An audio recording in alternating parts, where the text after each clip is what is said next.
Welcome to the Book Flood Podcast. I am your host, Tom Nixon. My guest this week is Nikki Grimes. New York Times bestselling author Nikki Grimes was inducted into the Black Authors Hall of Fame in 2023. Her honors include the CSK Virginia Hamilton Lifetime Achievement Award, the ALAN Award for Significant Contributions to Young Adult Literature, the Children's Literature Legacy Medal, and the NCTE Award for Excellence in Poetry for Children.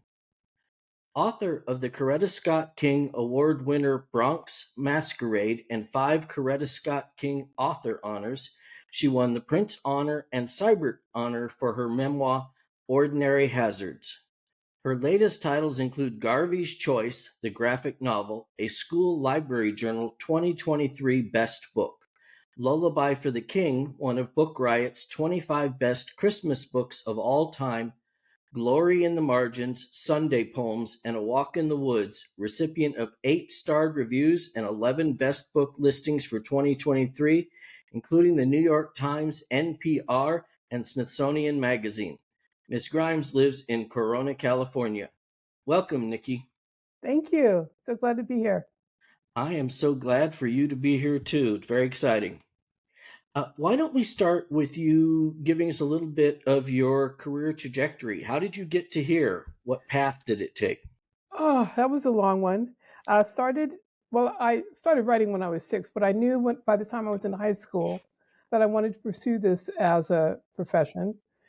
And so I started off by publishing my work in literary journals and magazines and attending workshops where I got to meet wonderful people like Nikki Giovanni, Tony Kepambara, um, Sonia Sanchez, and Nikki especially kind of took me under her wing.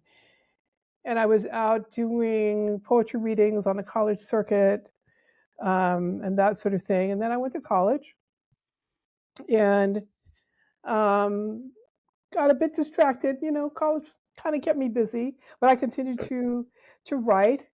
And and then I went off to Tanzania.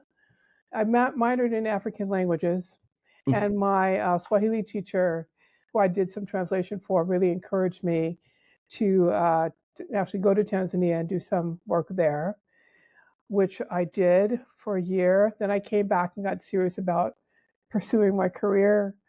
Worked on my first 2 children's books, and didn't plan a third because I really didn't plan a first because I was planning a career in adult literature, and God laughed. He had other ideas, clearly. So, but I did those 2 books, and then I went to Sweden, where I was for 6 years, and freelanced a lot while I was there for various magazines that I'd written for before this magazine. I did most of the work for Essence, but I got to a place where, after being there for several years, I needed to decide either to get into the Swedish literary market or come home, um, because people were not really comfortable working with somebody so far away. Keep in mind, there was no internet. There was Right. no home computers. There weren't even faxes unless you went into like a big bank.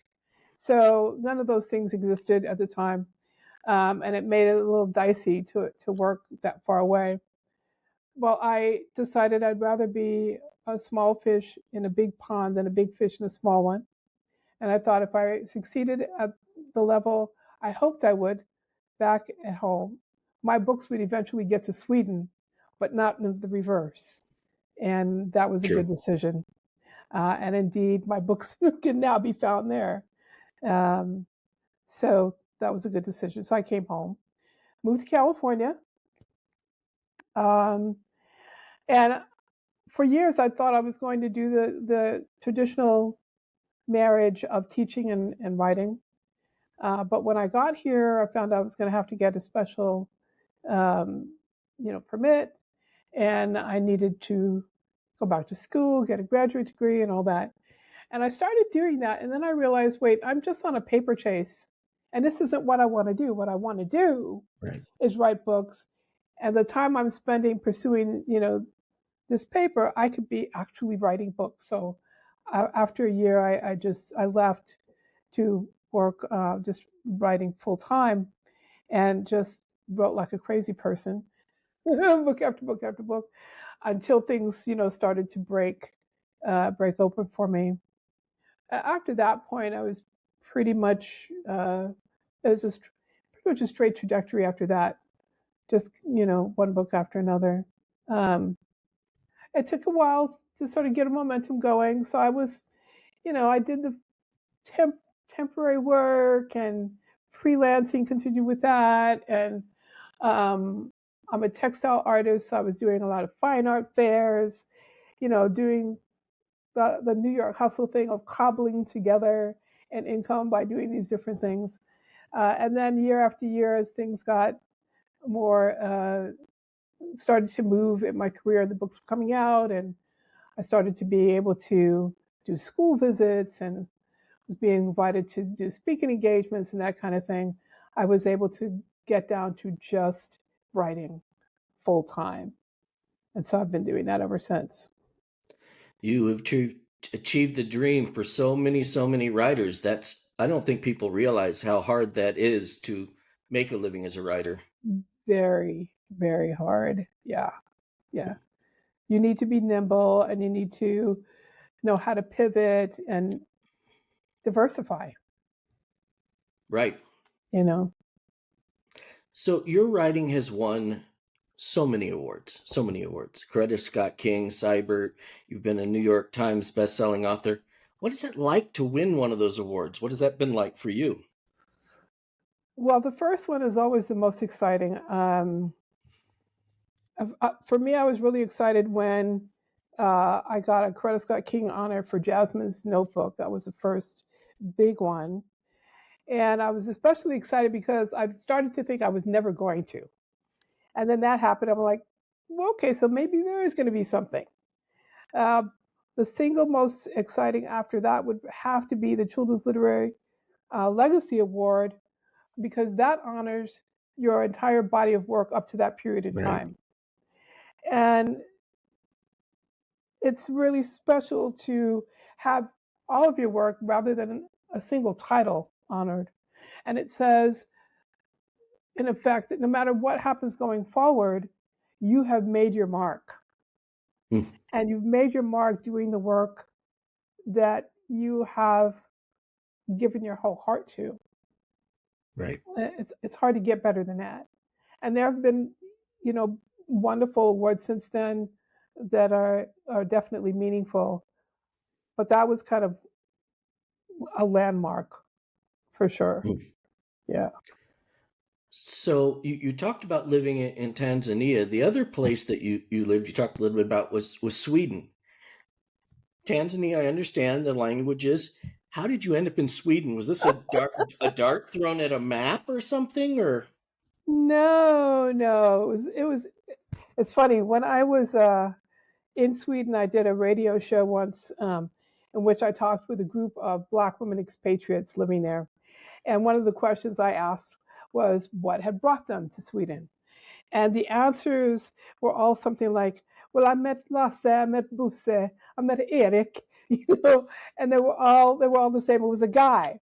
Well, the difference with me is the guy was someone I met in Tanzania, an oh, funny. artist who ended up with a grant to the Swedish Royal Academy of Fine Art to work for several years.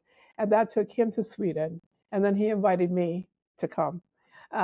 He was willing to visit me in the States when I went back home, but I was like, no, no, no, I'll come there because I love to travel. And, Right. kind of any excuse will do. And I went just to kind of explore. Um, Relationship didn't work out, but I stayed for 6 years on my own.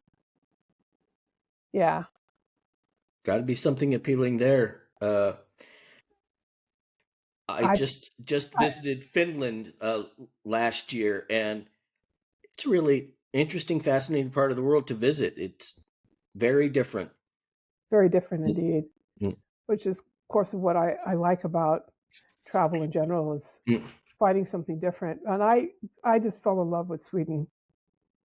Um, yeah, I'm still in love with it. Do you get back there? I've only been back once. I'm hoping to get back again, but I have friends that I've, have maintained in all those years. Nice. So yeah, So you hosted programs both in Sweden and in the US. Was that part of your career plan, or that just sort of popped up as an opportunity? that just happened, and opportunities present themselves, and I jump in with both feet. So it Makes was, yeah. Definitely makes sense. What is your writing process like? There's no single answer to that question because I write across genres, age groups, and subject matter. But in general, I do whatever research is necessary for the book I want to write. I develop character sketches with backstories and sample dialogue for reference for the main characters of the story in question. I determine the back ends of the story, the time frame in which the story will take place. Now, those bookends may change, but it helps to have them in place because it gives Sure. me a solid framework in which to write and even meander, but still stay in focus on where I want the story to go. Mm. Then once that's done, I do a nuts and bolts outline for the first 10 pieces. And I put outline in quotes because I'm talking about 2 or 3 sentences that describe basically what's going to happen um, in that chapter or in that poem that I'm working on. Uh, and 1 to 10, because number 1 is introduction, number 10 is resolution, and somewhere in between is going to be the story arc. And so I nail down what those are going to be, just writing in plain prose. Mm. Um, and until I have that story nailed down, I don't really get into the intricacies of poetry. So prose is what I focus on because the most important thing to me, no matter what the final form of it's going to be, is story. It's all about the narrative, which is why I'm a Mm. narrative poet as opposed to a lyrical one. Mm. I certainly write lyrically, but I'm always focused on the story. Um, and once I have a rough draft of those 10 pieces, I sketch out transitions between each of them. And so I'm developing the story sort of from the inside.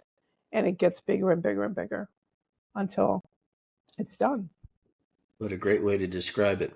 Yeah. And I know it's done when I'm making changes that are no longer improvements. Mm. Do you tend to publish with the same publisher, or No, because I'm too prolific. I'd be waiting around forever for books to come out if I did uh, that. Um, Also, I determined early on that I would be in a better negotiating position if I had more than one publisher mm, so that they know they're not the only game in town. It just puts me in a stronger position to negotiate contracts. uh, Um, but also, I am so productive. There have been years, the most I had out one year, I think, was 6 books. And it never would have wow, happened with a single publisher. The sure. most they would have done in a single year is 2. And so I Mm. would have had 4 books just waiting for them to be published.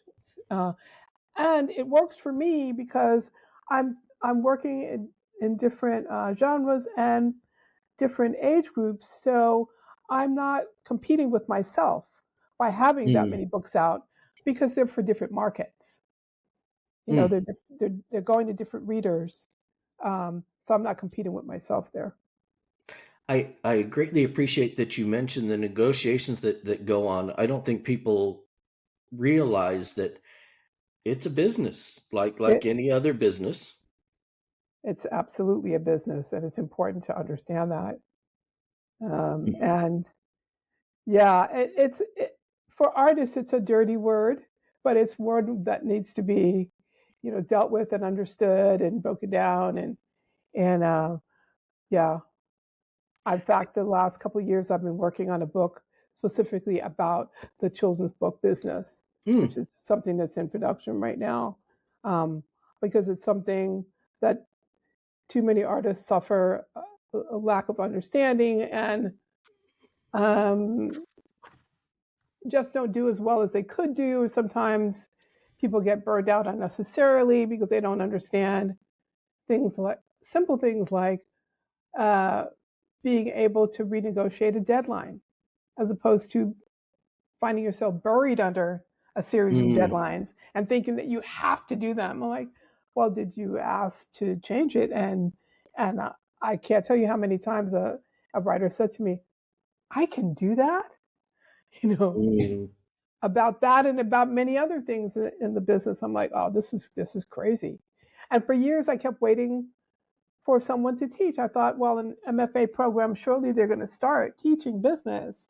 The art schools, they're going to start teaching this stuff, right? Not happening. You would think, You would but think. mm, They're graduating people out into the world who know all about craft and nothing about business. such Yeah, a good way to put it. yeah. So, I've talked with a number of authors over the past year where their work has been directly affected by some of the book banning that has been going on. Has that affected your work at all? oh, I've been banned. A lot of my work is being banned. Um, Book banning affects everyone's work. There's amount of hurt and anger and grief to navigate. There's an investment of time spent in fighting the bans, and yeah, they're not fun. But the banning has not affected what I write, nor will it. Mm. So I just keep going. But it's a balancing act for sure. So I speak out about it and support librarians as much as I can and teachers, and I do a number of things connected with that, working with Pen American. Mm. Uh, yeah, there's no getting away from it for sure. Mm. When is your next book coming out? In April, A Cup of Quiet. I have the first one, Oh, I'm so excited. and it's gorgeous. Nice. Illustrated by Kathy Ann Johnson, who just is magical. And I love this is Grandma. She's very hip, Grandma. Oh, I love Very that. colorful. I love her. And it's all about that special quality of quiet in nature that's really not quiet at all, that has all these sounds. And so this girl is at the home of her grandmother, and she's out in the garden, and her grandmother challenges her to collect the sounds she finds in the garden Mm. in a cup, an imaginary cup. And so the child walks around the garden collecting the bees' buzz, the sound of the wind in the trees, and all the kinds of sounds that you would find outside. Oh, so nice. Look Yeah. forward to it. Yeah. What are you working on now? Ooh, as usual, I'm working on a variety of projects, always juggling. I'm fine tuning a new Diamond Daniel chapter book, Mm. focusing on a deep seated fear that Diamond wrestles with and how she faces and eventually comes to conquer that fear. Uh, it's something I have to handle delicately, though, because I don't want to trigger my readers Right. dealing with a fearful, topic. Um, and I'm very much aware of that because story has the power to trigger, and so you need to be Mm. very, very careful and deftly navigate that kind of subject matter. I'm beginning work on an anthology, which is something new for me. Mm. Uh, and I'm working on a picture book that's a fantastical answer to the question, where do ideas come from? Something authors are asked all the time. So I'm having some fun with that. Nice. You have discussed the challenges of your childhood in a number of places. How did those challenges affect the way you write, that affect the books that you produce? Well, those challenges didn't affect my writing. Those challenges are the reason my writing exists. Because I started writing out of a desperate need to excise the poisonous effects of the traumas that I was dealing with. Writing gave me a healthy place to put my rage, my confusion, my depression, all the dark and difficult emotions, Mm. um, those challenges left in their wake. Um, Actually, there are two things that saved my life. One, my faith in God, and my writing, which actually is really kind of the same thing because Mm. when I think about it, the gift of writing came from him. So they're Amen. they're definitely, connected. Yeah. Do you do many presentations at schools, at libraries? I used to do more. I've cut back on school visits. I still occasionally uh, speak to young readers virtually, or during a library visit, or at a book festival presentation. Otherwise, though, I'm not doing school visits. I'm always happy to meet my readers, but my speaking and travel schedules have become increasingly arduous over the years. Mm. And at my age, I no longer bounce back as quickly as I used to. So, so I decided, yeah, let's pull back. Um, and I also just wanted to have more time to focus on writing.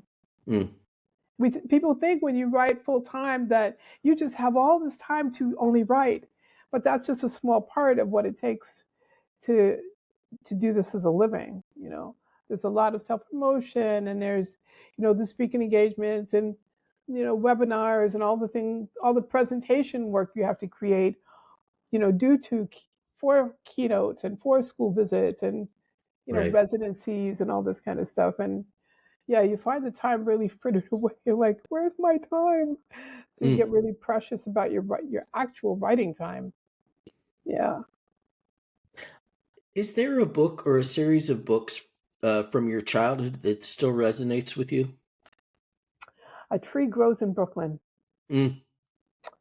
It was the first book I can remember in which I saw a reflection of my own life. Francie Nolan, the main character, lives in Brooklyn, where I lived for many years. Mm. She wrestles with poverty, a broken family, with a parent who is an alcoholic. Check, check, check. Mm. So that was the first time I saw any part of myself in the pages of the books that I read. And it taught me that I was not all alone in the world. Mm. And I wanted to give that experience to other readers, other children like me. Um, it taught me that I could survive what sometimes felt unsurvivable. Mm. And that experience shored up my decision to be an author. What are you reading now? Uh, I've just started it, but Skin and Bones by Renee Watson. Oh, And she's I've always heard a it's good good. read. Mm. She's always a good read. So, yeah. Mm. Well, I want to thank you, Nikki, for coming on the Book Flood podcast. I greatly appreciate it. For our listeners and watchers out there, please like, subscribe, and share. And again, thank you, Nikki. Thank you.